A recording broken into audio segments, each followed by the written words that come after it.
It's all about nutrient efficiency, right? Exactly. I've taught you all the things that you know. Oh, yeah, here we go. I'm Sherry Cook. I'm passionate about helping farmers with crop nutrition, and I'm here to help you with your operation.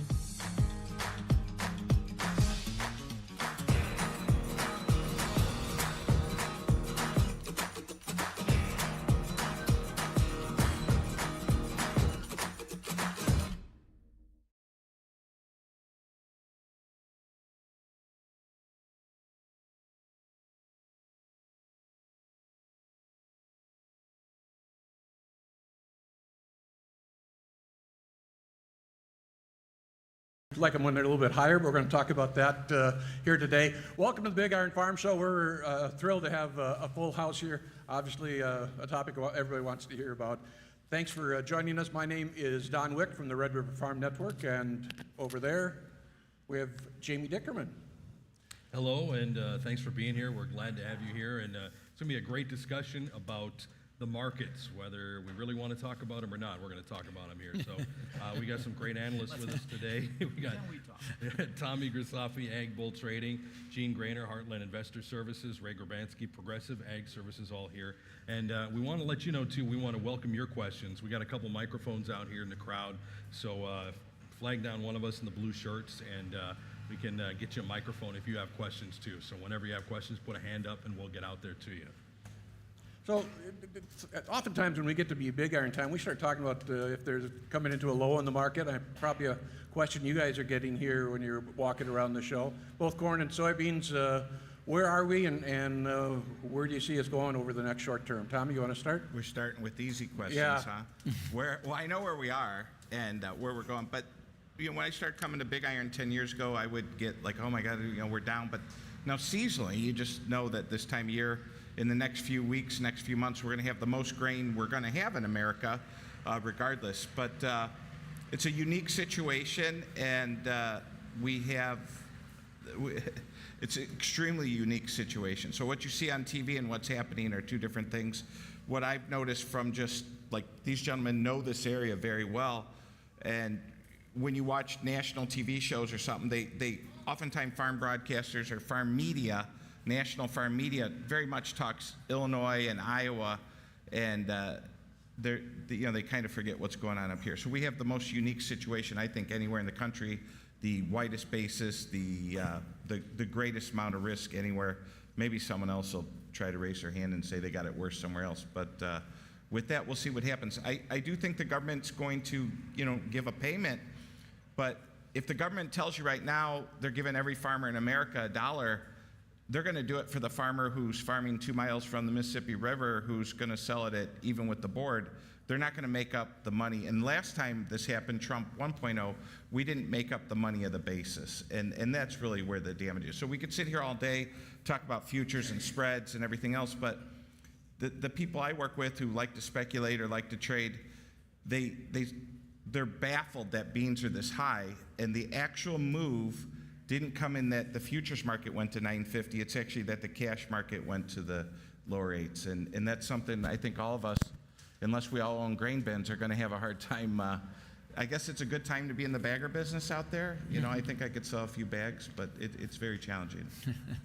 Guys, what are your thoughts? I'll pick it up from Tommy where he was talking about. Obviously, we have this really bad basis right now because no beans are going out of the Pacific Northwest. I'll take the bull by the horns here, so to speak, or the elephant in the room, and that is China. And everybody's all paranoid over China playing their games. I think you need to understand big picture what's going on here. There's a fear that China won't be buying any beans from us forever. But I think we must remind everybody that we're on a slow boat to China, pun intended, to nowhere. Since China entered the WTO, we've been selling less beans every year, no matter which president it has been. That probably, and I'm just being fictitious, but in 20, 30 years, we could be selling no beans to China if Trump never existed. So let's just take care of that off the table right now and look at what President Trump is trying to do. First off, yield. I'm not hearing the optimistic yields out there that can make 53 plus bushels to the acre. So on a yield-wise, the math is easy. Based off of what we know now for harvested acreage, we're at 80 million acres. So if we take a bushel off, that is 80 million bushels. Well, the carryout with China still in there on buying beans is at 290 million. So we get closer down to 200 million bushels, 200 million bushels on the end carryout. Well, that's beans well north of $12, okay, before we start talking basis. And with China, they're obviously the big player. One thing we know is they're gonna have to, I can just say it this way, the communists hate our guts. And even though they hate our guts, they will have to buy some beans from us in December or January, whether President Trump can push President Xi in late October or not, because they'll need to maintain their flows into China. If you ever travel to China, watch what's going on. They maintain a schedule of beans coming in. Well, the Brazilian beans will be done coming in, and they're gonna need to maintain it until the next crop comes online. That means there's gonna be likely some buying from China. Granted, not what we wanna see unless there's a trade deal, a phase 2, so to speak. They're probably gonna have to come in and buy anywhere from 8 to 12 million metric tons of beans. That will firm our Pacific Northwest basis up, give us a pop here as far as the Northern Plains is concerned, because the beans go out west. We don't have the advantage of the Gulf, which, by the way, is drying up for the Mississippi because they're dry weather at the moment. Having said all that, if we get through the October crop report, because that's D-Day, that's when the USDA has to really come clean. They always start high and then fade off. And if we get a lower number in September, statistically, we're lower in October. And if that October number can be a surprise, especially on corn, putting it under 184 bushels to the acre, we've got carryout numbers that all of a sudden go, whoa, we aren't as flush as we thought we were. The world may be, as far as Brazil planting more corn, but the world stocks-to-use carryout on corn is below 10%. And if that's with the U.S. included. And if we were to somehow find a way to lower production by beans by a minimum, easily can be done, 80 million bushels, shifting this carryout down and maybe even 2 bushels. All of a sudden, China is a threat, becomes less a threat. And then I'll leave it with this before I get to Ray. On President Trump's trade wars, if you want to bet against Trump, you're really betting against a guy who has survived 2 assassination attempts, 4 lawfares that were all false and beat them all. Since he's become president, on his trade promises, he's been writing executive orders that have been challenged in court, winning left and right in the Supreme Court. And what he's left with right now, the big ones, is the Ukrainian-Russian war and, of course, the Chinese trade war. Well, you want to bet against a guy that's been pretty much batting pretty good. And I'll leave you with this. Who has read President Trump's book, The Art of the Deal? I have. You know what the secret of the art of the deal is? Chaos. He keeps the other side dancing at all times. Well, what was the trade war? 10% tariff, 20% fentanyl tariff. Oh, let's go to 60%. Oh, heck, let's make it 145%. No, we'll back it down to 30%. Well, you got 90 days, and then we're going to go back up. Do not let the other side stand on their feet and get comfortable. Keep them bouncing all the time till they get to the point where, you know what, let's just sign this thing and get it over with. That's the art of the deal. And he's certainly got chaos in play right now. Ray, I'm sorry, a little windy. So, yeah, I was enjoying that presentation, Gene, actually. Little history lesson. Yeah. And I think that both of these guys made some pretty good points. And let me try and summarize that quickly for you, if you missed some of that. Because prices suck here for soybeans right now. They're horrible. The basis is horrible. And the futures are, you know, maybe they're higher than they should be if we had a 53.6 bushel crop like USDA said in September, but I don't think anybody believes that. Our yield model is 52.8 right now. I think that USDA might end up a bushel too high, and as they summarize, that's about 80 million bushel cut. And if you noticed it or not, a year ago we were forecasting 500 million bushel carryout soybeans. Now USDA is at 290, minus 80. 200 million bushel carryout might be higher than $12 beans. So back up a little further. We've gone down in prices for 3 years now, pretty much straight. We've had 1 year, 25, where prices have been stagnant. Okay? Think about that. We probably have the next 3 years, I'm pretty sure beans will go to $15, $16 by the end of Trump's term. And here's why. Gene already mentioned that. We have no trade with China. China's not buying any soybeans. That also means they have a lot of beans to buy. Why aren't they buying beans now from the United States? Because we have a Ukraine war that we're trying to wind down, and we have been unsuccessful doing it. China is not on our side. If you notice, there's this organization called BRICS.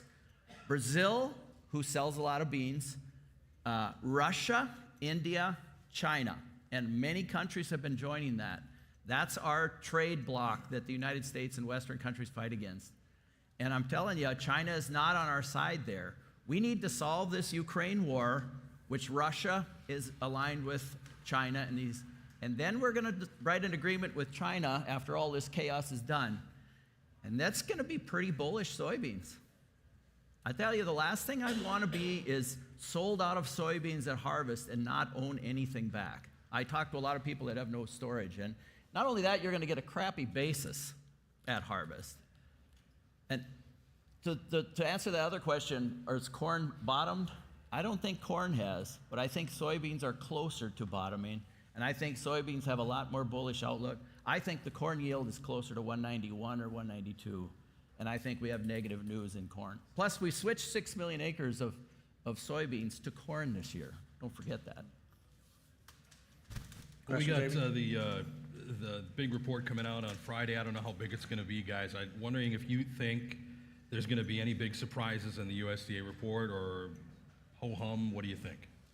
September is not known for big surprises. August is always just trade data. It's called the green score, or whatever the crop condition report is. They try to compare that to previous years and give you a number.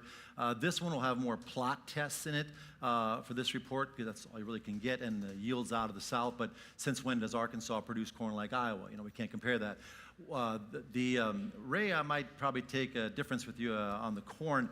What I'm hearing on the sweet corn is that it's off, and the test cutting in some areas, southern Illinois, beans have been coming in lower than last year.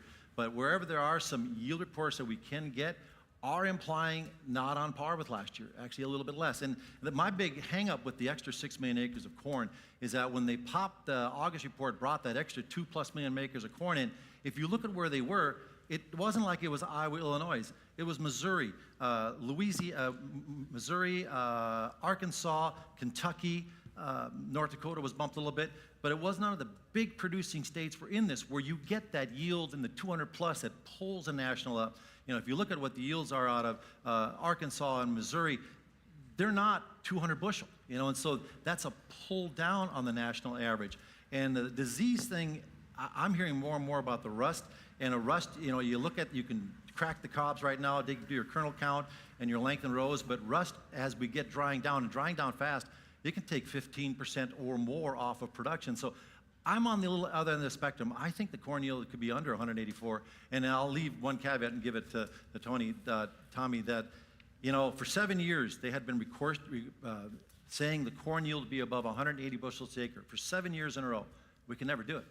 So this year, will this be the year we go over 180 bushels per acre? You know, probably, but with the extra 2 million acre that was popped in August, all the less inferior acres, that could be the surprise guess there. So I'm probably in the more low 180s, which definitely brings our carryout below 2 billion. And let's not forget, last year at this time, the new crop carryout was over 2 billion bushels. Remember that?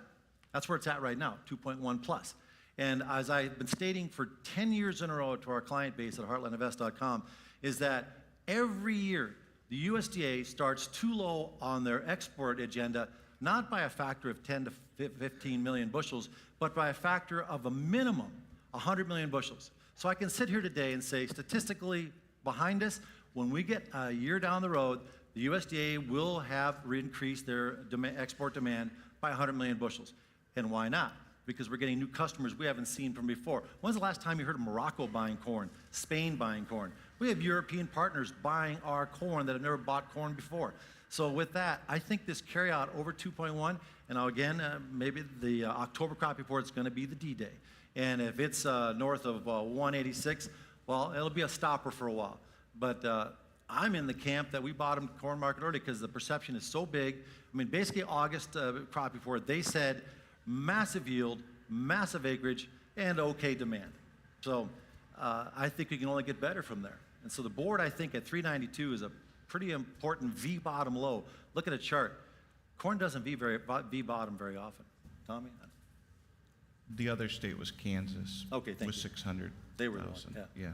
All Which they're going to states- have a big yield this year because they've been in a drought. had some They've had yeah. summer fallow basically for 2 years. And also to add to that magic math, we had something on the financial side. We're talking grains and cattle, but on the financial side, the government just came out a few hours ago and redid the unemployment numbers for, I think they went back a year, maybe 2 years. And so they did a jobs revision. It's the agency that releases that data. Data is called the BLS.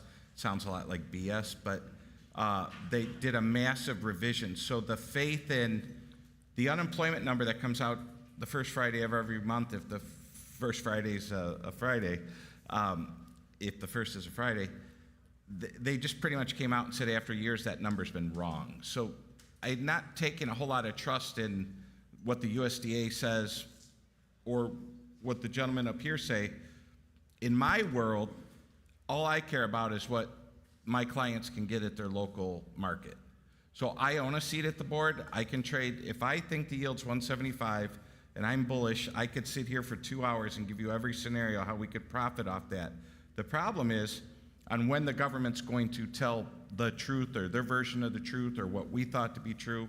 All the things they said about Iowa and Russ is really true, but the cash markets across country, it's not just North Dakota, where I spend a lot of time in Indiana. We are extremely low cash markets, and that is not a sign that we're running out of grain. So there's also a lag. We're sitting here arguing about what the yield is this year. We're forgetting to remind the room that there's still a lot of people in here holding grain from last year. And so some of your grain just had a birthday, congratulations. It's not exactly something you should celebrate, but not with interest rates 3 times higher than where they were a few years ago. So these scenarios may play out, but the timing of it has to be impeccable. I'm curious, I want to swing back to China if I can. It was, what, a week or so ago when Xi hosted the leaders from India and Brazil, or Russia, Putin and Modi were there. It seems like China's trying to flex its muscles on the world stage a little bit, maybe a position the U.S. typically was holding. Do you see that that has some long-term implications for American agriculture or not? I think Ray really hit on it too with the BRICS thing. They're trying to put something together, and these SDRs or whatever through the World Bank, creating maybe a digital currency that they can work with and make trade flow more freely with them. There's no question, it's world competition for grains.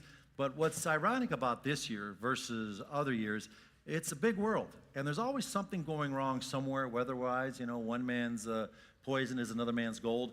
It's ironic that we've gone a whole year and no wheat crop. There's a harvest every quarter of the year. Unlike corn, we harvest wheat every quarter of the year. That's why when wheat pops, she pops hard and fast, and it's over with. It's really over with because here comes another hemisphere and another harvest every quarter. And so we've gone basically 4 quarters, and wheat has not suffered a setback in production anywhere. We thought maybe Russia was going to have a problem, but it kind of one hand washes the other. There is a drought in Ukraine. Their corn got hurt pretty bad there, but the wheat, you got to remember, 95% of all the wheat grown in Ukraine is winter wheat. So it's not about what the weather so much is about getting it going. It's already going. It's a matter of getting it off to the finish. And so with that, when hasn't world competition been an issue? It's been going on for 30, 40 years. Bottom line is the China entered the World Trading Organization 25 years ago. And do they fight fair? No, they never have. And so why should we let what we call free market capitalism, let them just run roughshod on them when they do their games? And so reality check is, when they entered the WTO, and you can check this, when they did, they put a 6 or 7% tariff on U.S. beans to favor South American beans with the intent they were going to help build out the infrastructure, which they are in South America, to pretty much avoid the U.S. and take everything from there. So a stopgap has to come in here somehow, some way, just like the EU, the European community. They work together, trade deals. We'll buy from you, buy this from us. Why can't we think differently and maybe put something on the line again, like a phase 2.0, and hold China to the line? If you want to sell to us, you got to buy from us as well. And so I think your question, Don, was about those 4 countries and what they're trying to do. I think it's important to understand where we're at in the negotiation stage. We've got Ukraine and our China trade deal. That's what matters to American farmers. And we're in the middle of trying to solve this Ukraine war. There's a lot of positioning and there's a lot of frankly, there's a lot of BS out there in all the media, and all the countries are playing these games. China's game there was to flex, and they're not buying any U.S. soybeans. They're flexing their muscle. They want that war over. They want a sided trade deal with the U.S. So what are we really talking about in Ukraine? We're talking about Russia's already taken 4 provinces. There's a few areas they haven't finished yet, but they're going to if it takes long enough. And the longer it takes, the United States has cut off our money. They're gonna lose faster and faster on the battlefield. And now our weapons help, but we're not sending them the money. So this is going to get resolved in probably the next 6 months. China is going to sign a trade deal with the United States. Why? They don't necessarily, they would rather buy from Brazil, but they want to sell United States consumers products, the stuff we buy at Walmart and Sam's and all that stuff. And they don't want to pay big tariffs. It's worth, if you look at the dollars, to buy the entire U.S. soybean crop from us every year is nothing compared to the tariff dollars they're paying. That gets resolved. I think we have a bullish situation in soybeans developing. In contrast on corn, I don't think you've got it. I think our chances of having a 182 bushel corn crop this year, I think we have just as good a chance of having a 200 bushel crop. So I think that crop is bigger than we think. I think the problems we developed were later, and I think that that's going to affect soybeans more. And we don't have the acres. The soybeans is going to be the bull market to lead us out of this mess. You have to figure out a way to harvest this crop, put as much of it away as you can, stick it in piles like we can do here in the north, and figure out a way to run your cash flow and get financing for the next year. And there's ways to own grain besides on paper, in a bin, or under a pile with risk, or in bags. And I think any of these 3 gentlemen, myself included, can explain how. You look deep in thought, Tommy. Well, it's just that I swear every time we come up this meeting, things look bad, but they get better and better and better. This is usually like a psychological mental load. Not to mention, I went to the Bears-Vikings game last night, and we received an ass kicking, so on home turf. Yeah, that was embarrassing. But I'm happy for you all. We got Vikings fan back there. And, yeah, so I have to do the walk of shame today.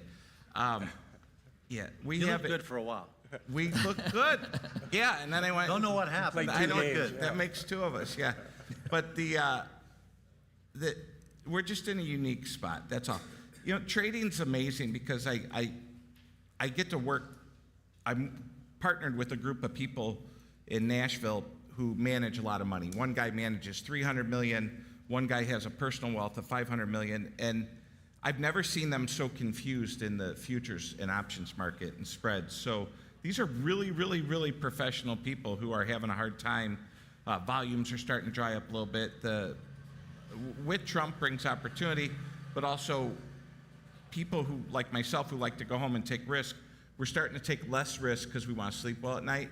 And so we win one day, we lose one day, and that some point we realize we're out of control. And I had the opportunity, as you know, to meet Secretary Rollins a week or 2 ago, and they say the right things, but the people up here, what I'm afraid of, and I believe these scenarios are going to happen. I'm afraid some of the farmers are going to run out of money because operatings do, regardless of what a broker, analyst, or anyone says. So there's a cash flow problem. If we could wait, I think if you had 2 years to wait, I think you'd be shocked what you can get for your crop. But I don't think a lot of growers have 2 years to wait. So Rollins was on Fox News last week and said the golden age of agriculture is just around the corner. Is that the Republican network or the Democratic one, Fox? I get them confused. Yeah, right. Yeah, okay. Yeah, that was a really bold statement. I don't know who writes that shit for her, but that was horrible. I mean, that's the type of stuff that's making people angry. It should just be better off to say, listen, we're in a bad spot. Our president, for what Eugene said, this guy's a winner. We don't just win in day one. This is a war. This is a battle. Pick your team. But I do feel like every farmer in America is currently enlisted in the Army or the Navy or the Marines, and you all deserve a medal because in this war, no one's going to get shot, unlike what's happening in Ukraine. and Russia, but every American farmer is taking a bullet on this one. And you're only 1 to 2% of the population. So the 99%, like when President Trump said yesterday, don't worry, I'll get meat prices down. Damn it, he did. They were limit down today. He did that. See, thank you, Mr. President. Ground beef went from $6 to $5.75 now. But you are the 1%, and the 99% voted for lower commodity prices, and they got it. Can I talk, different subject altogether? That's what I was thinking about. I like that, I like that. Yeah. CME started the wheat contract this past year, a spring wheat contract that would take delivery here in the Valley to compete against the Minneapolis Grain Exchange. It doesn't seem like it's got any volume. What merit do you see in that contract? Is there, are they trading one off the other? What's your thoughts? I believe, Eugene, correct me, I think it's officially dried up. It's at zero, okay. Think about it. There's no puts or calls. You No, you can't can't, buy right. options. And so the option market, as Tommy was just talking Yeah. about a little while ago, we think the futures are the volume? No. It's the options, spreads, buy a call, sell a call, Yeah. sell a put, buy a put. You know, that's where the volume is, but it all has to go against a contract. And that's where the contract keeps its volume going too. Sometimes you see these moves that don't make sense. Well, go see what the option market's doing, then it might make sense. And so with that, there's nothing. Try to buy a call on the spring wheat. You can't. You can't, right. Which means it's dead. And on my flight up here after that beating, some of the people on my flight were from the MIAX, the MIAX exchange, and they're up here promoting, you know, their spring wheat contract. But we trade a lot of spring wheat for people, and I've always said it. It's horrible if you're a broker and you put someone in Kansas City wheat when they should be in North Dakota wheat. We have to put them in Kansas City wheat. They're saying buy 100 calls, and I have to. That's the order. You ain't doing it in Minneapolis. No. You couldn't get someone to take the See, other here's side. the problem that like Tommy's just trying to explain. We grow twice the amount of hard red winter wheat than we do spring wheat. So it's a different animal. When you start looking into planting the crop in the fall, okay, the planting might be up for Kansas and all these states. And so then when the market performs, all of a sudden, like Tommy's just saying, spring wheat takes off, and there you are with the Kansas. It's the dog, because why? There's twice the amount. And so it's hard to, it's truly apples and oranges. You really can't look at them as the same. So from a market standpoint, that is a great question. I knew you would give one today. Congratulations, Mr. Wick. Didn't you say? Jamie, I knew he'd get a zinger because it's 2025 and we're going backward. These people need help, and so they come to us and they say, can you help us hedge our wheat or buy it? I unfortunately had to sell wheat off the combine because I'm going to store my beans. I've gotten some of those phone calls. Okay, sell your wheat. Can you buy it back? Sure, I got to buy it in Kansas. So here it's 2025. You have Rollins saying on Fox News, this is the greatest area. We can't get an exchange to list a contract that can do more than a 10 lot. And we can't do options currently in spring wheat. It's really, we'll say the word conundrum. We're going backwards a little bit. I have some concern about the survivability of the Minneapolis Grain Exchange. Because in June, you said it started. I think spring wheat prices are down more than any other market. And from what I can see, that other market that they've started is 40 or 50 cents lower than spring wheat and drops and leads it down all the time. I think that's cost spring wheat growers 50 cents a bushel maybe. And it looks to me like they're trying to run the Minneapolis Grain Exchange out of business. And maybe they're going to succeed. And actually, I think what they've done so far, it looks like they've done a pretty good job. Well, correct me if I'm wrong, the Minneapolis Grain Exchange building in downtown Minneapolis is vacant. It's a black box. You can have a wedding there. I had a client have a wedding there. It's a very nice wedding. I bet. Yeah, It's but it's a but computer. it's a black box. It's a Yeah. computer. One computer can Yeah. run the entire Minneapolis Grain Exchange. What we Right. all toured 30 years ago with guys standing in the pit, one computer is running, maybe with one backup. And actually, probably so is most of the other grain markets in the world. So It's only the bond market you get to enjoy the Chicago Mercantile Exchange now anymore. Everything else a black box. So yeah, that's a completely different world. But I think, yeah, spring wheat is in some big trouble on there. can I add on that a little bit? We're having some of those same problems in the feeder cattle market. Someone will come in and, you guys, we all know people, they'll say, they decide today, I'm ready to get hedged. Okay, go buy this put. Okay, you will move the market. And the liquidity, I know so many people who've had a hard time trading commodities this year.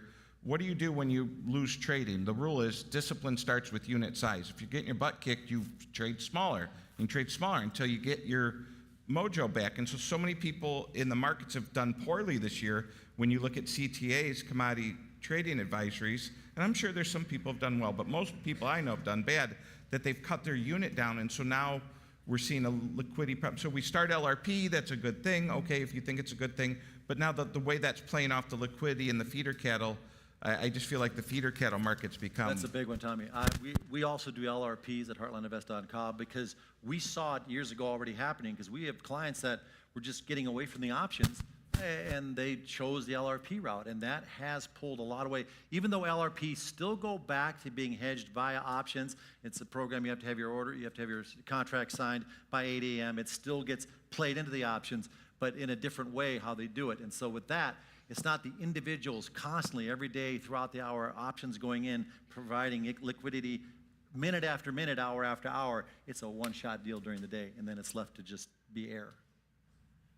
Again, a reminder, if you have any questions, I always find the best questions come from the audience, so give us a wave, and we'd love to have your questions asked on mic if we could. Ray? Actually, Don, I'm going to make a point. The gold market has gone to new 6,000-year highs again this week. Gold was previously at its high of $2,100 per ounce. Now we're trading nearly $3,700 an ounce. Yeah, we crossed it today.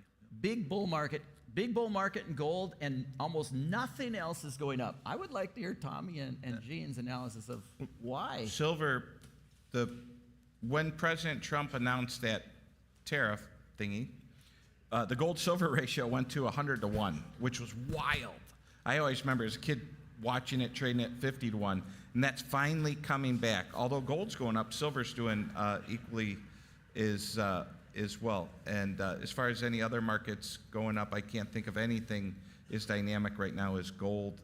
Obviously, how dynamic cattle was. Feeder cattle. Feeder cattle, right. And they still might be in, we didn't make any more cattle today. No. We just went down in price. Well, I think there's maybe, and I said on the network, by deduction. I'm not saying what I am implying is true or not. It's just when you watch feeder cattle drop the $9.25 limit without any bounce at all and just lock up, and then for the next several hours, live cattle struggle to go, they didn't even try to go limit down $45. It tells me, okay, it's not a live cattle thing, because if it's live cattle, that would be a Brazilian tariff coming off, and here comes the beef, so to speak, out of Brazil. It's not that.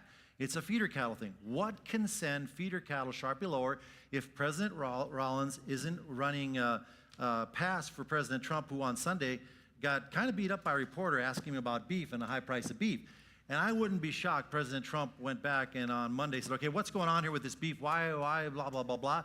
And maybe something is afoot that Rollins is going to now, since we instituted that we're going to build a plant down in Texas, creating all our own flies instead of Panama and Mexico providing the sterile flies to fight the New World screwworm, maybe work at some way of bringing these feeders back in the United States. Keep in mind, when they shut the border back up again, one animal was found about 200 plus miles south of the southernmost part of Texas, but was 100-some miles north of the known range of the New World screwworm. One animal. Now, President Bashir's response to it, and I have to give her credit to it, she said, the fact that we found it within 100 miles of the contained area shows our protocol is working.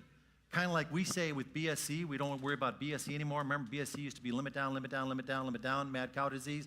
Now we say, well, so we found it. Protocol works. It's not going into the food system, so don't worry about it. Well, President Bashir can say the same thing. Protocol worked. They found one animal, not 100 animals, running wild and footloose and fancy free. It was transported. It got out of the containment area, and that shut the border back up again. Now, for those that are in the cattle industry here, I'm not anti-cattle prices, which is an amazing price that they are, but having been a cattle producer, I know what it's like to try to get a calf to suck at 2 in the morning, get a wet tail slap in your face, well, I got this calf over a straw bale. It's hard work, it's tough work. And, but at the same time, as a producer, we don't want to have what's occurring now, and that's demand destruction. I mean, the cure for high prices is high prices, and the verticalness that these prices have gone, and good luck, buying calves and try to hedge them off, it's not happening. All you're doing is hedging the board, you're not hedging a profit, and so that's that game. But having said all that, we don't want to see the prices so high that people learn to like gravy on pork chops again, and chicken marsalis or something like that, or shrimp scampi. Demand destruction is not what a cattle producer wants, and so we've kind of, most cattle guys I know are in agreement, so don't be angry at me if you don't like what I'm saying, but we got to get to a point where we don't want them that high to destroy our market. So maybe, just maybe, we're going to hear if what I'm saying has any litmus test. Within 24 to 36 hours, we're going to hear something from Rollins that we're working on some way of opening the border up. Maybe it's, a couple thousand a head a week this week out of this one, out of Texas or New Mexico, and it's another slow opening. But feeder cattle have been so stout, so robust, that to just drop the limit and live cattle look over at it and say, oh, well, too bad for you. There's something bigger coming here. And I play poker, okay? So there's a telltale to me. Something's coming. And I suspect it's something to do with the Mexican border. We'll see. In 36 hours, we'll know. Well, they opened that border once, and it stayed open for, what, a one week day. or so? Or Yeah, what? it was literally a day. Even a week. Okay. Maybe 36 hours. So what kind of confidence do you have that it would stay shut or stay open if they did reopen it? I would say, fool me once, shame on you. Fool me twice, shame on me. I think when it opens this time, the protocols are going to be exceptionally tight. I think they're going to get affirmations from the Mexican side that they will maintain a high. Well, we're not going to let it happen unless they let U.S. officials down there watching. Of course, cartels are going to be wanting to take these guys out because they're going to say, well, they're DEA anyway. But that said, I think there's going to be a high level of surveillance taking place if that is the case. Again, I'm not saying that's the story. It's my deduction of what's happening, how the price took place. And if that is the story in the next 36 hours, then that is somehow, some way, it's going to open and it's going to stay open this time. But very slowly, not 100,000 head a month, which is what we're used to. I want to circle back what Ray brought up earlier about gold in record territory. Gold's always that safe haven. Is that a reflection of the economy itself, or why is gold as strong as it is, and what does that mean? At one time, I thought, we had, a $2 trillion deficit per year. We're at 35, 36 trillion in debt. And if you figure at 2% interest, that's like $720 billion a year. But now put at that 6% interest, which we just did in the last 2 or 3 years, all of a sudden, that's 3 times more. So that's what, 2.1 trillion is the interest cost of that debt. We only raised 4 or 5 trillion in taxes, so now half your taxes are going. Now double the interest rate to 12%. We've seen 20 before in agriculture and killed us in 1980s. So you take it even to 10%, the United States is bankrupt. Mm-hmm. At that point, our currency becomes worthless, and there's, I think, what was driving the gold market. But some things have been resolved somewhat. This tariff money coming in, whether Tommy likes it or not, it's still revenue to our government, and that does help. There's talk of cutting a check maybe to every family in the United States with the tariff money. There's been talk about that. And so I don't know if that gets any ground. Real quick to add to what Ray's saying, because I stood in the bond pit for 15 years, so I actually understand this. But during COVID, we artificially made interest rates go really low. Not just America, but all. Ray just explained America's situation. It's way worse in other countries, but COVID is officially 5 years behind us. Interest rates around the world went artificially low, and governments of those countries borrowed money at 5-year bills, 6, 7-year term, and all that debt is coming back and it's resetting, and it's going to reset at such a high price. So that's why just last week UK's bonds went to 27-year highs. Everyone's like, what's going on in UK? They all have the same problem. It's bad enough you put the money on your credit card. Now your credit card went up, but you didn't put 10,000 on a credit card. So if our debt's 30 billion, they put 12, 15, with a T, we financed $15, $16 trillion at 3%, and our government over the next few months has to go reborrow that from. That's why Trump is trying to push the interest rates as down. fast as he can. And Gold's calling BS. Gold's like, I see what you're doing over there. We're going to do our own thing, and you can't stop us. But to take off from what you're saying, the U.S. dollar has stumbled under par. It's trading today about 97.5. It's been holding stout for quite some time because the dollar's doing all the lifting, it's doing the running. But eventually, the dollar is going to break, not go up. It's going to break with all this more debt that they want to stimulate and create. That what happens when the dollar gets in a downward spiral? Eventually, it comes to the commodity, the ags. We've seen feeder cattle and gold and silver take all the limelight right now. Crude oil's on a hiatus right now. but the grain trade could start seeing our dollar help keep advantage from Spain, Morocco, all these places that are buying our corn now that have never bought our corn before. We could start getting into that flux again. It's not an overnight thing. This stuff takes time. And actually, I want to make a point too. You know, I watched the markets this summer, and I thought we're going to bottom and we're going to go up, and we're going to have a nice run in this summer. And actually, the problem we ran into, I think the grain markets would have loved to have gone up this year because of this background thing we're seeing in the gold market and feeder cattle. But we kept getting a better and better crop and better potential. And actually, you know, USDA is at 188, which shatters our previous record by 8 bushel. And it was August they came out with that. I was shocked it was that big. But I think the markets have a background. They want to go up. But the problem was with the grains, we had a very good crop growing and developing. And it improved all the way into basically September. Last week was the first week we saw it drop on corn and soybeans, but they were already, you know, 3, 4, 5% above trend. We had a big wheat, you know, relatively good winter wheat crop, not spring, but winter. I think grains would have gone up this year, but we had a good crop. That's why if we get this crop under storage somewhere, at whatever price we end up with, I think we can go up a lot, especially as low as we are. well, I'll take Ray's comment. I'll take the opposite side of Ray on the size of corn. We'll agree to disagree there. Yeah, okay. But I think we end up in the same scenario of strength, because the reality is, in the last 20 years, we've had huge grain crops, yet the price of corn goes up. Why? All you had to do was look at the U.S. dollar. What was the U.S. dollar doing since the year 2000? Granted, 2003 brought about ethanol, kind of shift gears there a little bit on how things work. But still, we've had prior years with big carryouts, yet the dollar was in the tank. I feel sorry for the bears. The price just goes up. And so with that, the U.S. dollar into the new year, if it is falling under 90, there's kind of like a threshold in the charts. We start falling under 9,600, you're in the low 90s. We're doing bigger grain sales than we are doing right now. And by the way, everybody's been predicting our corn sales to go to zero. We've been holding at 2 million metric tons a week on grain sales. Old crop cancellations are not uncommon as we get into September, as we're finishing out the end of the last year, but they roll in the new crop. These sales are phenomenal. And the prospects of then maintaining going forward is going to, with the Gulf, with the Mississippi right now, could make it very challenging if the buyers are willing to pay for the extra transportation costs, because they just can't load out the barges. They still move, just can't load them as heavy, and it just increases the cost. But that said, 6 months from now, we get into the winter. When does corn rally?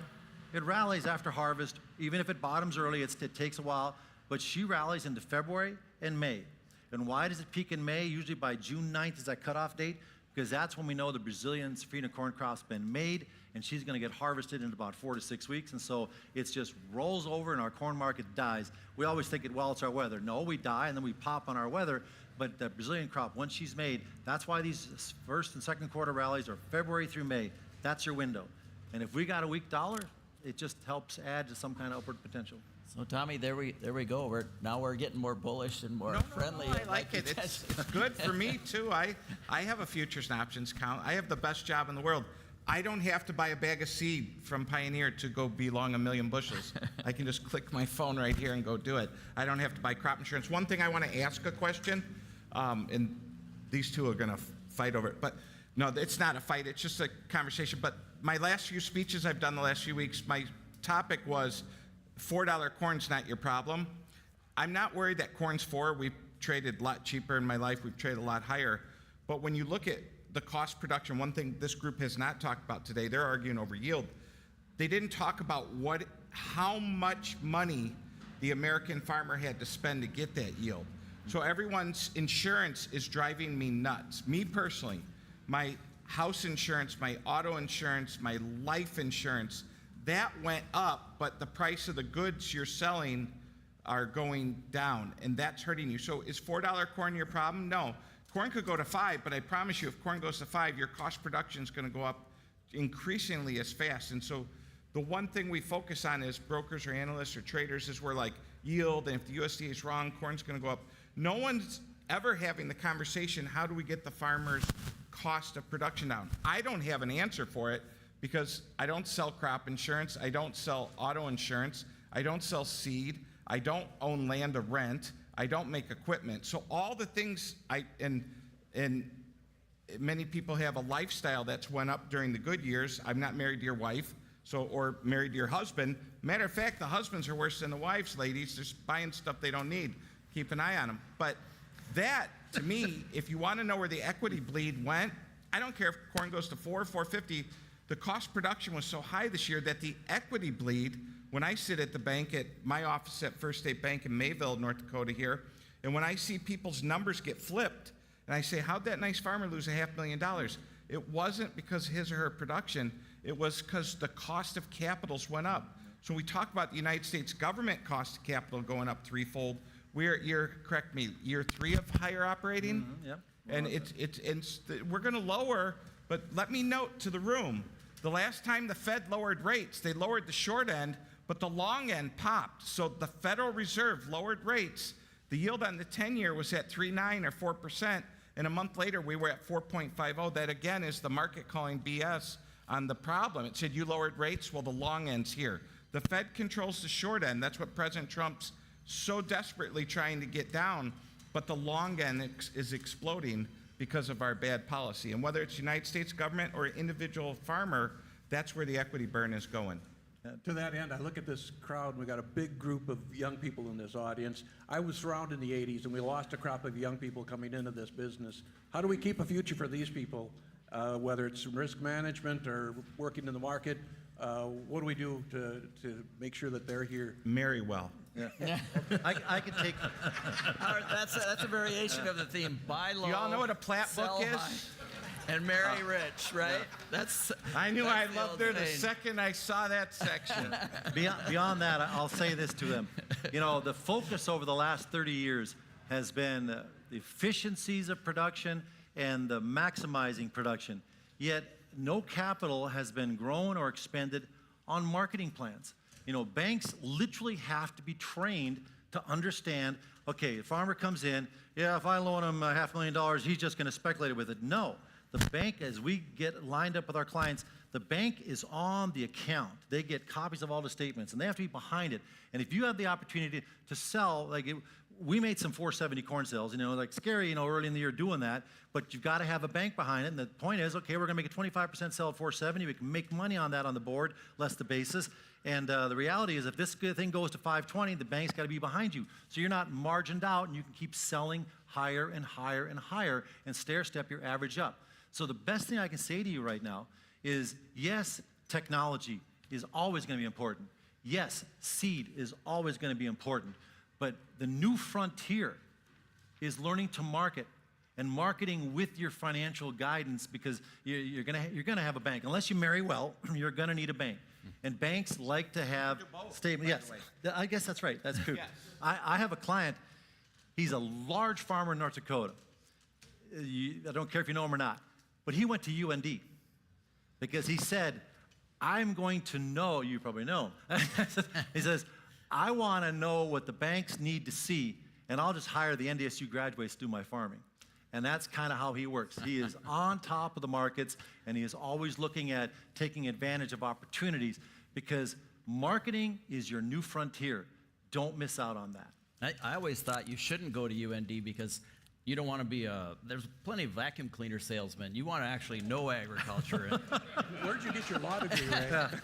But anyway, actually, that you made a lot of good points about the financial side. And actually, there's, on the insurance side, do you know, like the big beautiful bill and one before that is throwing all kinds of money in agriculture, and it's not just a short-term deal. So there are subsidies on crop insurance that are going to 95% next year for beginning farmers, the first 2 years. And now it's a 10-year deal instead of 5. Actually, for a new farmer, I can probably get a new farmer 10 to 20% higher yields and pay 10 to 20%, maybe even with that subsidy, 30% less than the first generation, than their father. A new farmer can actually farm with less risk than the first generation.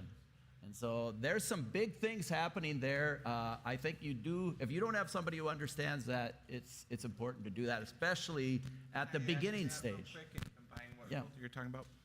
So if you do what Ray's saying, which I agree, Or marry well, like Tommy. that's nice too. I didn't get that end of the trade. But then My wives did. people are depending so much on that insurance that they're actually getting worse at what Eugene's talking about. So people are depending on the insurance. I'm going to say to this room, I think you've all got worse at marketing the last few years. Because when the Ukraine war happened, we had such good times here in North Dakota because we grow all those products that they grow in the Ukraine that they couldn't grow.